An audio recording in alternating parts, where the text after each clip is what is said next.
So to start, Patrick, since the end of the Cold War, the Rwandan genocide and the conflicts in the former Yugoslavia, but there's been a great expansion in both the organizations and the tools for assessing the risk of violent conflict. Could you give us a sense of the current state of international knowledge and information on potential conflicts? Absolutely. I mean, you're right to say that there has been a tremendous expansion in the international capacity to anticipate crisis. And it's an expansion that's happened at all levels. So, for example, within the United Nations, there is the creation of the office with which I'm currently working, which is the United Nations Office on Genocide Prevention and the Responsibility to Protect, but also at the African Union, where there's been the creation of a continental early warning system. The European Union has developed its own early warning capacities. Member states have done the same, and then civil society actors like the International Crisis Group, Human Rights Watch, and others.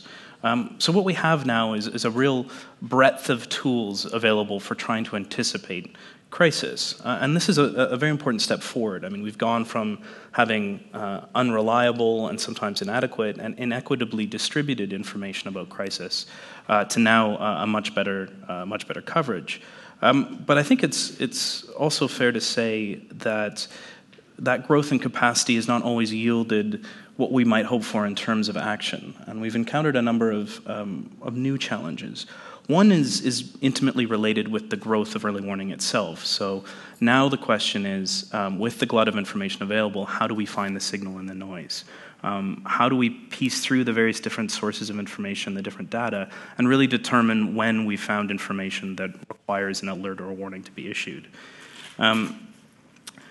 There's another set of issues which have become increasingly evident as this capacity has been implemented, particularly within institutions, which is that the link between providing an early warning and connecting to the decision makers who need to take action is often a bit weak. And this is a huge challenge, and it relates to institutional incentives and investment. But in general, early warning is present, but it's not always clear that it generates action.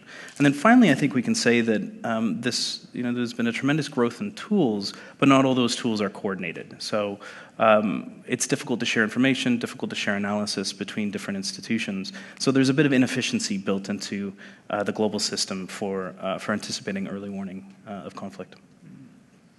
I think the other interesting thing is that a lot of these mechanisms really crowd at the end when we get very, very close to a crisis or the atrocities that follow it. So one of my big concerns about early warning is that it's not really early. And the action that follows, if it follows, is not really early action in the sense that it happens at a time when you actually have a real opportunity to prevent an escalation towards violence, a sort of slide into the chaos that we see in countries like Syria or Yemen or even Ukraine at the moment. So in that sense, I think the investment that has been made has been very commendable, and it's a major step from where we have been even 10 or let alone 20 years ago.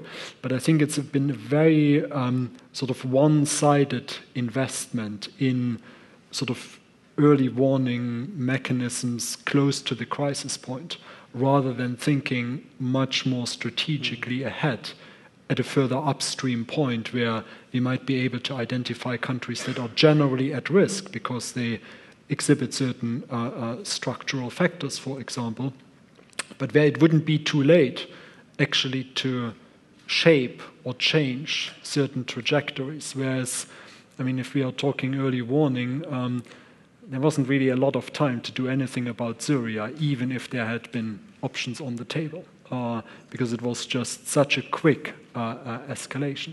But the problems in Syria were not problems that emerged with the beginning of the Arab Spring.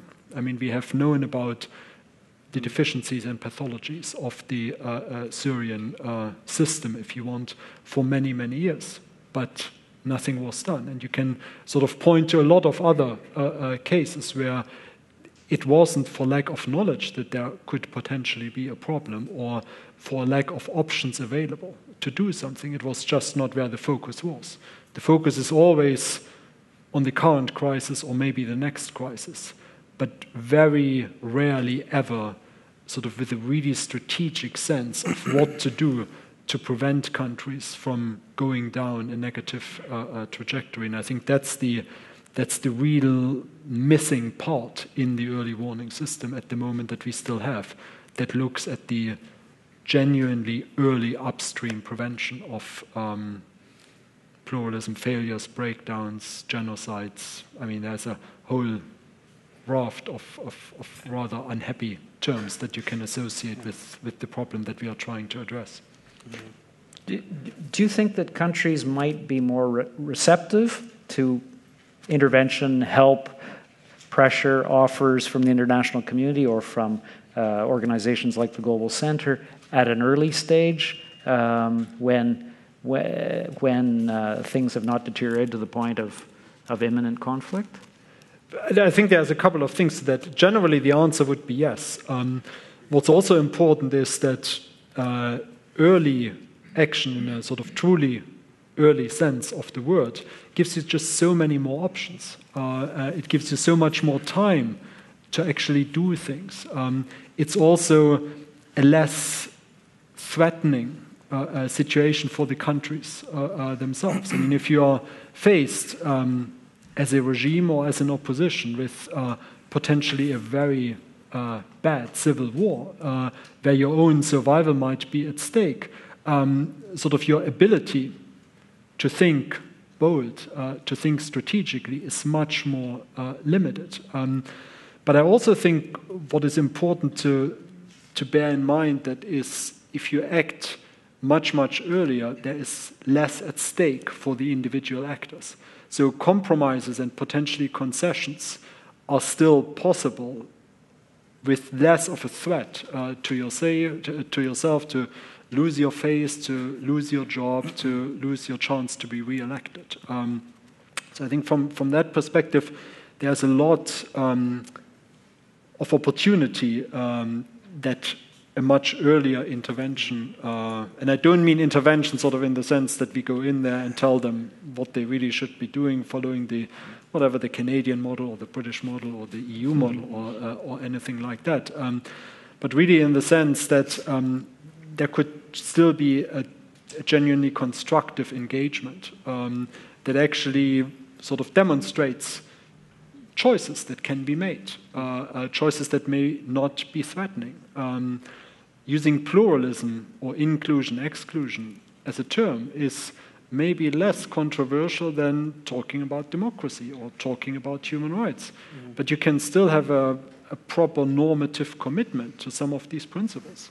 I mean, inclusion is just, it's a generally good thing. I mean, who wants to be excluded? I mean, sort of think of the veil of ignorance. I mean, what would you not want to happen to you and therefore shouldn't be happening to anybody else? If you think in these more abstract terms, actually you can make sense of some of the failures, but also of some of the lost opportunities that we had in, say, a country like Yemen, for example, or in Ukraine, or any of the other things that you read on a daily basis in the papers. Mm-hmm.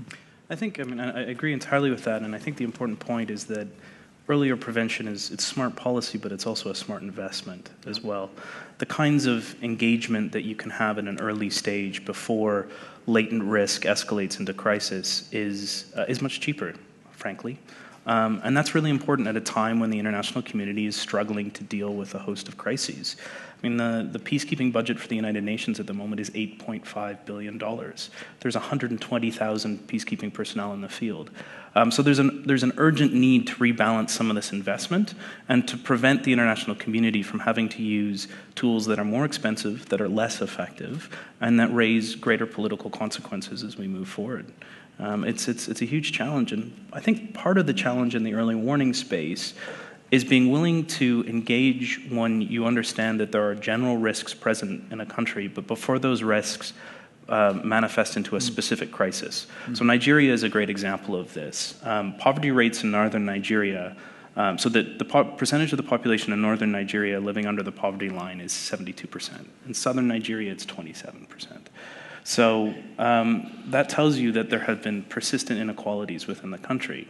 We don't know over the long term exactly how that would manifest into crisis, but we can expect that it would generate negative consequences.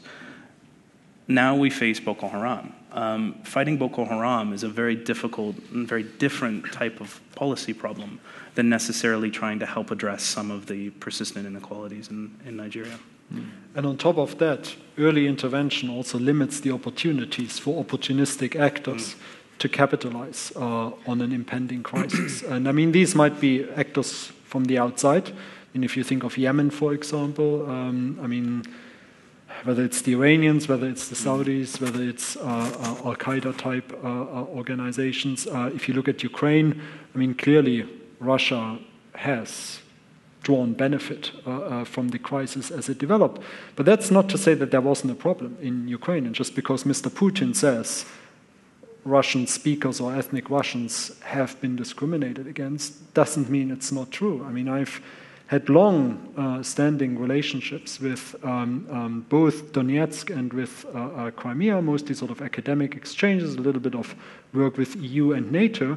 And I was shocked, maybe 5 years ago, being in Crimea at a time of an election campaign when basically all the political parties on their posters put as part of their priorities electricity, water, and roads. Now, you kind of have to wonder, 21st century Europe, yes, maybe not the richest country, but should electricity and supply of water be a real issue? It's not an issue in Kiev. So you can kind of see how it's not too difficult once a pluralism deficit, a lack of inclusion, or more obviously exclusion from certain social, political, cultural benefits sort of gains some traction in the public discourse, how easy it is to exploit that. And some of the polling, for example, that is being done in sort of those parts of Ukraine right now that are not exactly under the control of the government in Kiev, whether it's Crimea or Donetsk and Lugansk. I mean, on the one hand, people are completely fed up with the situation, so all they want really is just an end to the fighting, and no matter who rules them, they just want that to be over. But also, actually, if they compare sort of what Putin is promising and what Kiev has been delivering, it's not that difficult to see why there would be more support for the Russia option, in inverted commas, than for the Kiev option. So, and it's that failure to actually work or have worked much, much earlier with the government, with various governments in Kiev. I mean, there was an Orange Revolution in 2004, 2005 that actually looked quite promising, but somehow we never managed to help them really lock in some of the gains that they had made at that point. And then, well, it went all downhill from there. So that was a clear sign how an opportunity of really early action was crucially missed. And look where we are now. Absolutely. Patrick, drawing on your experience at the UN, I mean, if I understood your initial remarks, one of the points you made, the important points, was that there have been a lot of information, and a lot of information conveyed to governments, but that link to action hasn't been clear. And so that suggests that there's a weakness of political will to deal with. And thinking Rwanda was a case in point. General Dallaire issued very explicit warnings at a very late stage, of course. How might...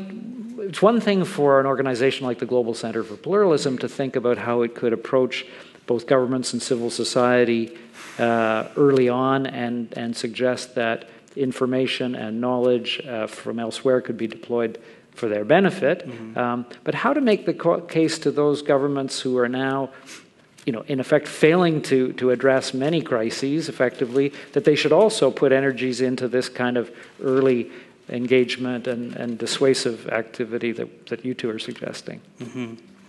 I mean, this is a perennial problem for conflict prevention, and there's a couple of things driving this. I mean, one is that crisis management tends to absorb most of the time spent in international institutions, member states, because it's immediate, and frankly, there's a capacity question. There's not much left over to think strategically at the early stage. And that's a question that member states, institutions, civil society actors need to think about in terms of where they invest their resources. There's another perennial challenge with prevention in that it's very difficult to prove that you've done it successfully. Right? The best prevention efforts, nothing happens. And then, of course, you can't take credit for it either, which then means you can't justify the resources that you put into it. So there are a structural set of incentives that make it difficult to invest at this level. But I think the really sort of sad thing is we know it works. There's lots of good examples of prevention leading us in the right path, and I can cite two. One is Guinea-Conakry in West Africa. There was a massacre in a stadium in 2009 that followed a political coup in 2008, elections, and then a period of instability around the next set of elections. And there, the UN, through a special representative, the Secretary General for West Africa, and a number of other regional mediators, managed to resolve the crisis. And I think there's a couple things that are interesting about this. First, most people probably haven't heard of this Guinea crisis.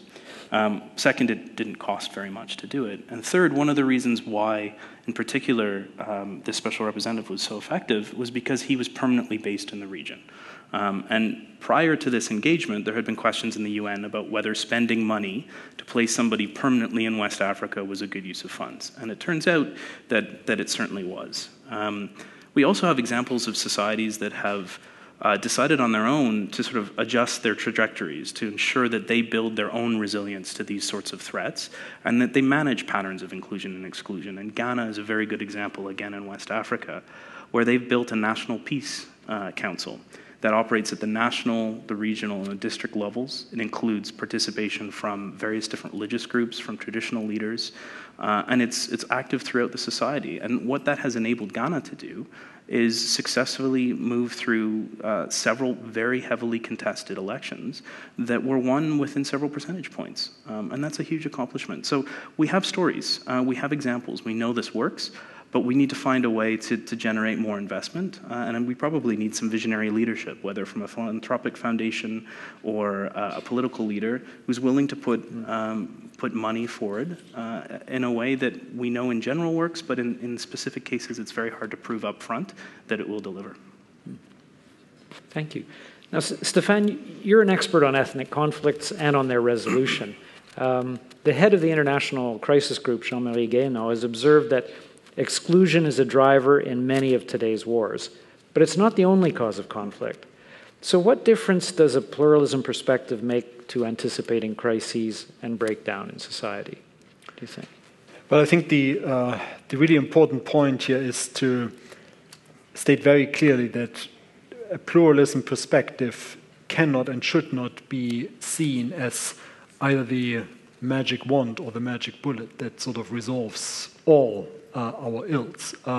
It's also not meant to replace what is already there. I think it's much more, it's much better to think about it as a very useful complementary tool that can actually help us to develop a more integrative, more comprehensive approach to what it would actually take to prevent the kind of crises that all too often we are left to manage, and not always particularly successfully. So from my perspective, there's very clear evidence, and lots of academic papers and books have been written about that long-term exclusion just is not good for societies. And eventually, even without any major escalation, there just comes a point when one side or the other just can't take it anymore. So it's the proverbial last straw that breaks the camel's back. And I think that is a really big challenge.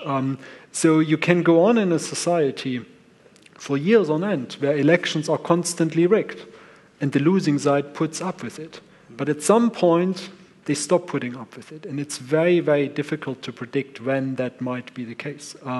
It might be very, very small triggers, like one more blog post that is targeted at the dictator, one more crackdown on the opposition, one more denial of justice in a particular court case. It's all these very little things that can sort of trigger a massive escalation towards a civil war, towards atrocities.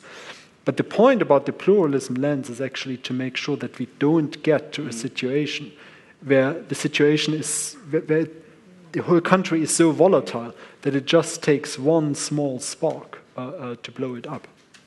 So in that sense, if we know, and I think we do know, and there's good evidence for that, that exclusion, long-term, permanent denial of basic citizenship rights that we take pretty much for granted in our societies, if that is not addressed sort of effectively at some point, it is inevitable that we'll get to a situation where we have to think about, well, do we send in the peacekeepers or do we just manage hundreds of thousands of refugees in neighboring countries? So the point then actually becomes to think about this really as the problem is not diversity in societies, the problem is how we actually manage diversities. And the pluralism lens, I think, is a very useful tool to identify and work with one particular mechanism that can help us manage all these pluralism challenges, namely to make sure that a society is more inclusive, has a more inclusive notion of what citizenship means, extends citizenship rights across the spectrum, regardless of whether you believe in one religion, you speak one language, you belong to one particular ethnic or cultural group, or whatever sort of the divides in a particular society might be. And then it is sort of from that perspective a much more proactive management, a much wider range of options and choices that you have that do not need to be seen as threatening. So you don't then have to go in with the big stake of you violate human rights or you are not democratic and you are not this and you are not that, all of which are very, well, obviously controversial concepts. And certainly the past 10 years have not exactly done us much good in terms of making the world a better place, when everything is basically seen through the specter of a global war on terrorism.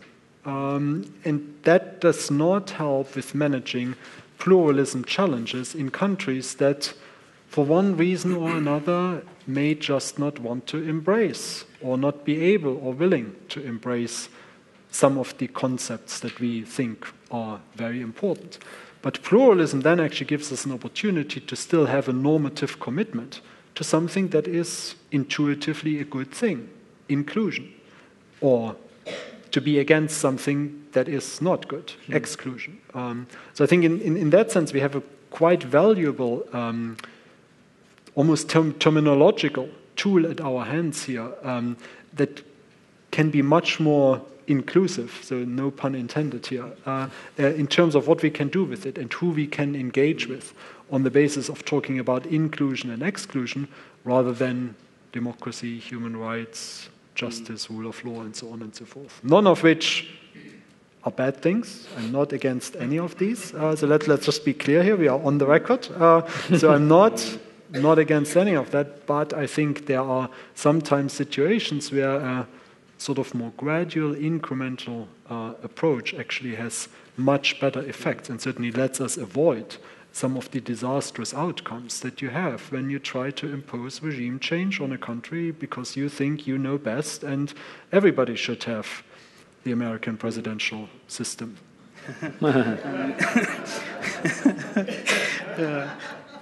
And I think, the really exciting thing about this is that the kinds of issues that you're raising also apply on a very practical level. The real benefit of adopting a pluralism lens is the kind of questions it makes you ask. And the questions that you ask at the outset, particularly when you're delivering assistance, are really important.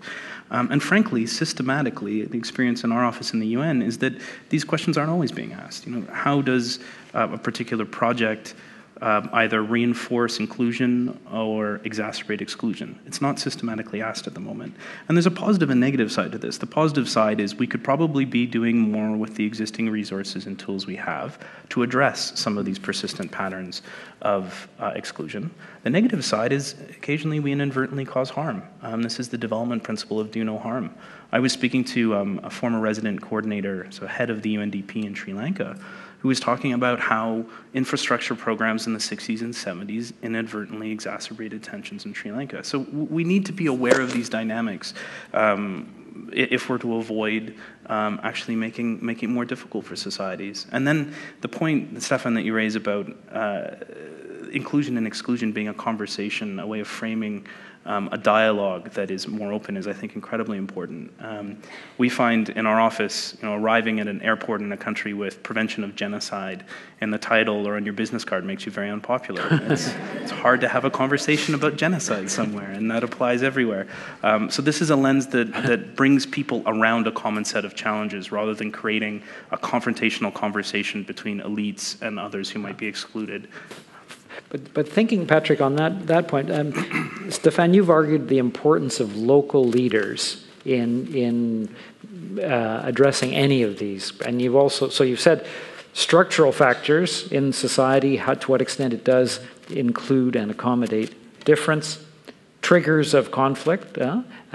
But how would you situate the importance of local leaders? You mentioned elites, Patrick, and the choices they make that can set a country on a path either to finding reconciliation or sliding towards conflict and breakup. I think human agency really is the critical factor in all of that. And as I said earlier, I mean, it's not diversity that is the problem, it's how we handle it. So from that perspective, I think there is also a limit to some extent what you can do from the outside. I mean, you can help from the outside, you can assist, you can offer incentives, sometimes you can apply pressures. But in the end, if local leaders are unwilling to engage with a particular agenda, with a particular process that can avoid or can prevent their societies from sliding further down towards mass conflict, mass atrocities, there is a limit in terms of what we can do. It's equally dangerous then to take these kinds of examples where it's really difficult to do anything as the standard, and then to assume, well, we just can't do anything about it. It's all about ancient hatreds, or it's just because these people are so culturally different that they just don't respond to our well-meaning sort of Western intervention. Yes, it's a bit paternalistic, maybe it's a bit neo-imperial, but we just want them to have a good life. So I think in that sense there is a real challenge here in terms of I think a quality of leadership, not just at the local level, but also at the broader regional and global level. I mean, not all problems are imported into societies, but also we can't constantly hide behind the fact that some conflicts are just difficult to manage. So sometimes it just takes a rethink of our own strategies. And I mean, in an earlier conversation that we had today, I was shocked to hear that somebody who has been in development for ages and ages has never been asked to assess the inclusion-exclusion impact of any of the programs that they have done. Now, I mean, I'm an academic, I've studied these things for 20 years, but I mean, that seems horrendous. I mean, it would be common sense. I mean, we do gender mainstreaming and conflict mainstreaming and this mainstreaming and that mainstreaming, but something as basic as whether some policy that a development agency implements increases or decreases inclusion or exclusion, if we know that this is a real problem in a lot of societies and can trigger the kinds of things that we really don't want to see anywhere, I mean, that is just flabbergasting, I have to say. So I think in this sense, we need to question ourselves more, we need to challenge ourselves more to really think, again, long-term strategically, which is not to say that we should completely give up on managing crises as they happen, but I think we can avoid many of the crises that we are now desperately trying to somehow contain, make be not quite as bad as they already are, if we actually think further ahead. And think about, well, Tanzania is a country where you have a 50-50 Muslim-Christian split, and it's neatly, geographically apportioned across the country. Wait a second, that sounds similar to Nigeria. So, I mean, look where Nigeria is now. Well, could Tanzania be there in 10 years? So what are the scenarios? I mean, how could it go down a Nigeria route, or how could we avoid that? So what options do we have? Who needs to take action? In what way, at what point? And that doesn't take a lot. I mean, that takes a bunch of academics to sort of look at these things, engage with some policymakers. That doesn't cost you the millions and millions that it costs now for the Nigerians to run their, well, all the things that they run, I don't even want to know. Yeah, and I think the really important point you're raising, particularly with the Tanzania-Nigeria comparison, is that we need to look much further afield for solutions. It's in West Africa, the Ghana example I mentioned earlier is something that other countries in the region are looking to. It's much more likely that the experience of institution building in Ghana might help Côte d'Ivoire than particularly porting the Canadian experience over. So we need to be cognizant of those who might be able to offer helpful advice. And I think there's an important reason for this, which is that formal institutions are particularly important, but so are informal practices. And so what you really need is engagement, assistance, lessons that reflect the fabric of that society, that reflect a perspective that understands the way in which things work both officially and unofficially, and how those two levels work together. Okay, so if we shift the focus from violence and armed conflict to trends of escalating exclusion, Stefan, what would the risk factor, what would you look for? What would be troubling to you in society that should trigger a change of, or either some kind of the international community coming together to alert a government to the trends, or cause it a shift? I think we have to, in a way, I mean, find a set of indicators that would tell us there's something wrong here with the inclusion-exclusion balance. And I think that's not too difficult to do. I mean, a lot of these trends you already find monitored by the World Bank, by regional organizations. So, I mean, if you have income distribution inequalities, if you have inequalities in terms of access to education, if you have discrimination against particular religious communities, I mean, all of these things, that's material that's out there that you can relatively easily obtain. I mean, Western countries have a tendency to have embassies that can pick up on sort of data like that. So I don't think that's the actual problem is not getting the data, but as Patrick has said earlier, there is so much of this data out there now. And what I think we need to be better able to do is ask the right questions of these data. And I think what's very helpful here is to look back at cases where we have seen pluralism failures and breakdowns, but also look back at cases where actually a very dangerous situation has been turned around or has been recovered. So if you want sort of doing retrospective analyses of how a breakdown or failure has happened, or how there were critical junctures at which people made choices that inevitably drove them down into disaster or that helped them recover. I think that's the kind of more global knowledge base that we need to build, which then can actually do this point that Patrick just raised, which is, I mean, we have to be more imaginative in terms of the solutions that we offer countries, and just sticking to one model that we are familiar with, even though we know that it doesn't really work in many places, but it's kind of what we do. So we have an obligation to just try it one more time. Maybe this time it will work. that's not the right approach. I think that there has to be a broader understanding of all the different options available, and then thinking through different scenarios, what applying one particular option might mean. And then have a discussion with governments, with civil society actors, with businesses, what it would mean. And whether they want to make a short-term decision, win the next election, meet your annual profit targets, whatever it might be, or whether they want to take a really long-term view and say, well, maybe if I am a bit more strategic now, the overall benefit would be much greater. And that's then also a point where the international community can come in and can offer incentives and can say, well, we realize that's a bit difficult for you now, but here is something where we can help you organize a particular kind of change, manage a change in a way that it has fewer negative consequences for the country.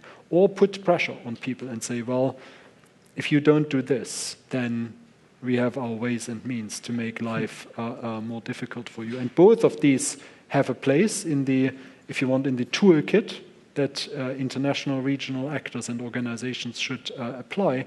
But again, it's about being sensitive to the context and also taking some of these discussions offline. So not everything has to be communicated from Washington or Brussels with a megaphone, but sometimes it's useful to actually just have quiet discussions in a closed room without great media presence. I mean, I think I agree with everything that Stefan has said there, and I just would add one other point, which is that we need to be. I mean, one of the strongest predictions of patterns of exclusion re-erupting into communal violence of various sorts is a history of that violence in the first place. So we do also need to be paying attention to countries that have had this type of experience. But that also comes with an important caveat, because I think sometimes, the data shows that these types of extreme exclusion are closely related with armed conflict and political instability, but not exhaustively so. And so we need to think of these cases, but also be aware of the others that seem stable, but nonetheless have serious problems with exclusion. And the worst case at the moment is North Korea, where there's a Commission of Inquiry report that has concluded that crimes against humanity are being committed. And so we need to think about different types of cases and need to be aware of histories, but also of those societies that may not fall into a kind of society-wide crisis, but may have really pernicious forms of exclusion happening at the same time. So, Patrick, can you expand on that list? I mean, I'm trying to think of the for instances, countries where you think that they aren't on the verge of conflict, but that have structural problems that could lead to breakdown. Yeah, and maybe not as extreme as North Korea, but heading that way. Yeah, I mean, I can stay in the region, and I think another example would be Myanmar, which is managing a very difficult political transition, but obviously has a real problem with its minority relations with the Rohingya. And then I think in general there are a number of other countries that have these sorts of dynamics in play, but haven't quite risen to that level yet. But I think I'd stick with Myanmar as another example of one that is not yet armed conflict, but nonetheless has this pocket of extreme exclusion. Stefan, you've worked a lot in the Middle East. What would be on the list of worries? Actually, I wanted to make a case about Eastern Europe right now, but I can come to back to the Middle East as well. I mean, if you look at what happened in Ukraine, I mean, you can very easily see highly similar situations all around the post-Soviet space. And again, I mean, it's shocking how. I mean, it can't be for a lack of awareness. It's just the way in which these situations are playing out, for example, in the Baltic states right now. Latvia and Estonia in particular, large Russian communities there, very poorly treated, certainly in the early 1990s. I mean, lots of them denied citizenship, even though they may have lived their second or third generation, 40, 50 years in the country, and so on and so forth. And again, now, I mean, it's much more of a sort of a sense of entitlement by titular nations and a sense of sort of historic rights and wrongs that are utterly unhelpful to managing or preventing a breakdown in these societies right now. And it doesn't take much for Moscow to instigate some very serious trouble there. You can look at Moldova, another country that is deeply divided, and I'm not just thinking about the conflict in Transnistria here. I mean, opinion polls from last year suggested that after almost 20 years of EU engagement in Moldova, literally hundreds of millions of euros spent, the country was pretty much split evenly, 42-43% in favor of more integration with Russia and more integration with Europe. You can't ignore these things. You can't just talk them away and say, well, it's the right thing for Moldova to make a pro-European choice. Yes, it is, but not at the exclusion of almost half of your population. Then if you think of the Middle East, well, I mean, one of the examples that you mentioned before, where I have had some involvement in peace negotiations, none of which, by the way, testify to my great skill in this case, is Yemen. I mean, Yemen is basically already experiencing a major failure of well, basically everything that you can think of, has done so for years, and it's very difficult to see any really constructive way out of this situation. But then if you look around the Gulf, I mean, it's not so straightforward there either. I mean, I don't think that the situation in Bahrain is completely under control now, and certainly not in a way under control that we would think actually sort of the balance between inclusion and exclusion has been gotten right there. I think Iran is domestically still quite a touchy situation, and it's difficult to sort of see how relations with Iran will develop more generally over the next couple of years. But also you have this increasingly violent divide between Sunni and Shia across the Middle East. I mean, that is a really dangerous situation that affects most of the Middle Eastern countries. And I think managing sort of pluralism or inclusion and exclusion, not just on a country-by-country basis, but also keeping in mind that there are very often quite complex regional dynamics at play. That's another way, I think, in which a pluralism lens can really help us think about problems before they actually come to the point that a minority Shia regime thinks it fights for its survival versus a minority Sunni regime that has just been replaced next door. So talking about Syria and Iraq at the moment. So from that perspective, I hesitate to name any countries that I see on a positive trajectory at the moment. Maybe Tunisia, yeah? You said? Yeah. Better than others, yeah. Yes. Yeah. That is... Yeah. I would definitely agree with that. Yes. So maybe a last question before we turn it to the audience to hear from them. You've hinted at this, but how would you give sharper definition to when you think early warning is needed and most effective? Of course, it'll depend on each case, but is it at the first signs of tension or of intercommunal violence, or what should it be? I pass that to Patrick. I mean, I think what we've been talking around in some ways for the past little while is really whether we might need to rethink the lens of early warning itself. Mm-hmm. So I think what we're talking about is less a kind of an imminent alert about a crisis, and more about trying to understand changes in the way that societies deal with inclusion and exclusion. Monitoring negative trends, understanding the kind of trajectories that a society is on, and then that will give you a sense of what some of the underlying structural risks are. And then the next question is, can we identify, I think what Stefan referred to as critical junctures, these moments where decisions within a society open up a range of paths of possibilities.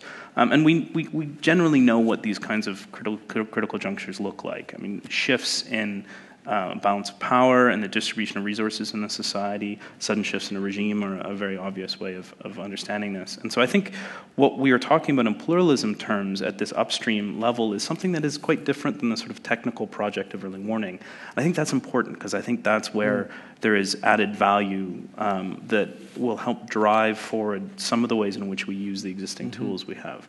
If we continue to focus early warning on the late stage, frankly, there's lots of capacity that exists, and the challenge there really is generating the action. So it's a different conception of the warning and a different timing of when.